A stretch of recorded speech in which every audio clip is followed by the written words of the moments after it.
उबलते पानी में करेले डालें और फिर कमाल देखें। करेले इस तरह से बनाने से ना आपके करेले बिल्कुल भी कड़वे नहीं बनेंगे, बच्चे बड़े सभी आपसे मांग मांग कर खाएंगे। तो सबसे पहले करेले की हमने कटिंग कर लेनी है। ऊपर से काटने के बाद दरमियान से दो पीसीस काट लेंगे। इसके बाद छुरी की नोक से इसके अंदर से बीज निकाल लेंगे। तमाम करेले को इसी तरह से साफ कर लेंगे, हल्का से इसके ऊपर से छिलका उतार लेंगे। अब उबलते हुए पानी में तमाम करेले डाल देंगे और इसको उबलने के लिए रख देंगे। साथ में हल्का सा नमक डाल देंगे। इससे ना करेले कड़वे बिल्कुल भी नहीं बनेंगे। 5 से 6 मिनट हो गए हैं, करेले अच्छे से बॉयल हो गए हैं। अब इनको हम निकाल लेंगे।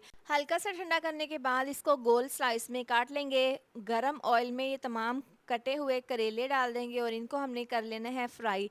हल्का सा इसका कलर चेंज होने के बाद इनको हम निकाल लेंगे। ज़्यादा हमने इनको डार्क नहीं करना। अब इसी ऑयल को हम डाल देंगे कढ़ाई में जिसमें हमने करेलों को फ्राई किया था। इसमें डाल देंगे 4 मीडियम साइज़ के प्याज। प्याज को हमने यहाँ पर हल्का सा फ्राई कर लेना है। इसके बाद टमाटर डाल देंगे, हरी मिर्चें, साथ में लहसुन अदरक का पेस्ट डालकर इसको मिक्स कर लेंगे।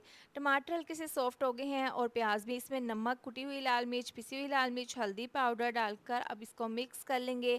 थोड़ा सा इसमें डाल देंगे पानी। इससे क्या होगा, टमाटर प्याज सॉफ्ट हो जाएंगे और मसाले अच्छे से पक जाएंगे।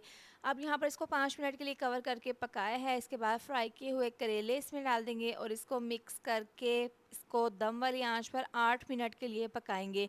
बहुत ही मज़ेदार हमारे करेले बनकर तैयार हैं।